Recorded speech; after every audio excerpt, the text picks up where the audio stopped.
پھر نبی کریم صلی اللہ علیہ وسلم کے پاس نا ایک یہودی آیا آپ سے فیصلہ کرانے کے لیے.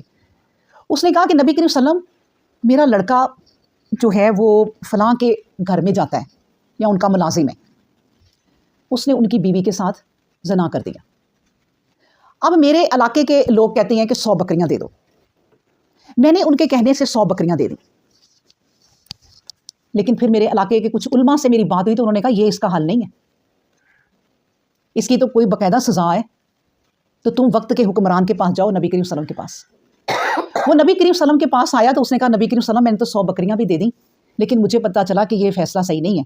نبی کریم صلی اللہ علیہ وسلم نے کہا 100 بکریاں تمہاری واپس کر دی جائیں گی, اور لڑکی اگر شادی شدہ ہے تو اس کو رجم کیا جائے گا, پتھروں سے مار دیا جائے گا جب تک کہ مر نہ جائے, تب تک پتھر مارنے ہیں. لڑکا کنوارا ہے, اس نے کیا ہے تمہارے لڑکے نے, اس کو 100 کوڑے ہیں اور 1 سال کی جلا وطنی, وطن سے نکال دو. یہ ہے اس کی سزا, بکریاں تمہاری واپس ہو جائیں گی. اور انہوں نے نبی کریم صلی اللہ علیہ وسلم کی یہ سزا مانی. اور پھر نبی کریم صلی اللہ علیہ وسلم نے ایک صحابی تھے انیس, انہیں کہا اے انیس جاؤ اس عورت سے بیان لے لو جس کے ساتھ زنا ہوا ہے اور اس نے کیا ہے, اگر وہ مانتی ہے تو اس کو رجم کر دو, لیکن اگر نہیں مانتی تو نہیں کر سکتے.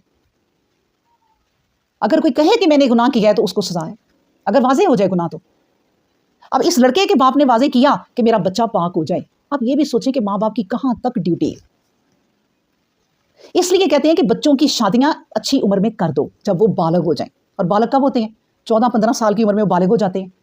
ان کی دین کی تعلیم کرو, دین کے ساتھ ٹچ رہیں جب تک کہ آپ نکاح نہیں کرتے. اتنی ذمہ داریاں ہیں یہ معاشرے میں ہماری, اگر ہم ان ساری ذمہ داریوں کو کچھ بھی نہیں نبھاتے اور آگے چل پڑتے ہیں تو آپ کیا سمجھتے ہیں کہ اللہ ہمیں بخش دے گا؟